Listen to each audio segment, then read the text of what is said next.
Welcome to today's Explainer. If you've spent much time reading the Old Testament, you've probably felt like the narrative can be, well, a bit all over the place. You're bouncing between kings, endless battles, and then suddenly you're reading these profound works of poetry. Previously, we laid out the foundation from Genesis right through the first 12 chapters of First Kings, tracking the rise of Saul, David, and Solomon. But today we're going to untangle the incredibly turbulent history that follows. And, this is absolutely crucial, we are going to map the poetic books directly onto this historical timeline, so we can finally see how the whole shebang connects. Okay, let's dive into this roadmap so you know exactly how we'll navigate this massive expanse of time. First, the United Kingdom splits. Second, prophets, kings, and the exile. Third, the return and restoration. Fourth, a summary of Israel's history. And finally, placing the books of poetry. All right, part one, the United Kingdom splits. So we are transitioning out of Israel's absolute golden age right now.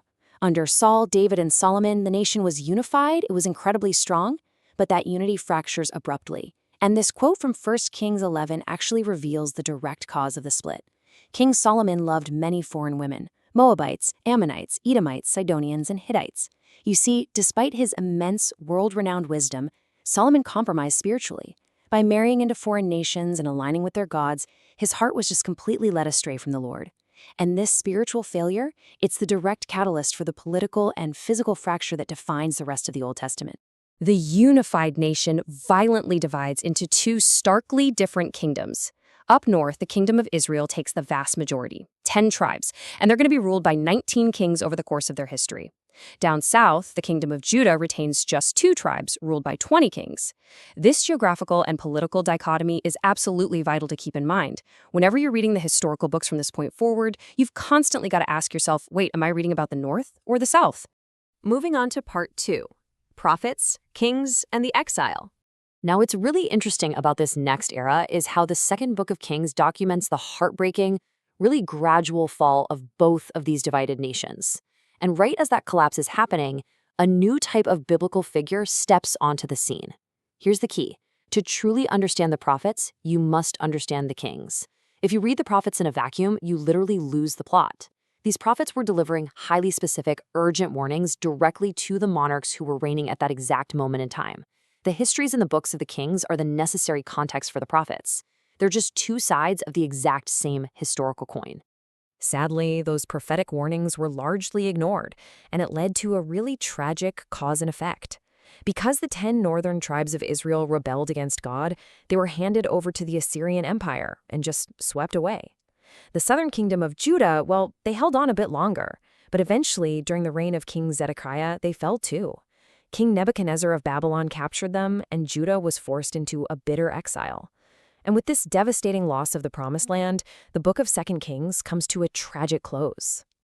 Part 3, the return and restoration. While the books of Chronicles kind of look backward at all this history, a new set of books takes us forward, right out of the ashes of Jerusalem. The Israelites spent exactly 70 years in Babylonian captivity. Just pause and think about that for a second. An entire generation was born and raised in exile, completely away from their homeland. But when those 7 decades were finally up, a remnant was actually permitted to return and start over. This massive restoration effort is captured across 3 key books, though their actual chronological sequence might surprise you a bit. First, the events of Esther take place during the Persian era, and interestingly enough, this dramatic story unfolds about 30 years before our next figure even arrives on the scene. Then we have Ezra, which details the return to Jerusalem to rebuild the ruined temple. And finally, Nehemiah leads a group specifically tasked with rebuilding the city's walls and physical defenses. Part 4, Summary of Israel's History. Let's lock this massive sequence into our memories with a rapid-fire summary, a real zoom-out perspective of the whole timeline. We start with Era 1, rule by the judges after entering Canaan. That gives way to Era 2, the united monarchy under those first 3 kings. In Era 3, the kingdom tragically splits into north and south. Era 4 brings the devastating exiles to Assyria and Babylon. And finally, Era 5, the long-awaited return to Israel. And then, complete silence. After the events of these final historical books conclude, 400 years pass. For 4 long centuries, there's just a total gap in the biblical narrative. It's this incredibly long period of silent waiting before the New Testament finally begins. And finally, Part 5, the books of poetry.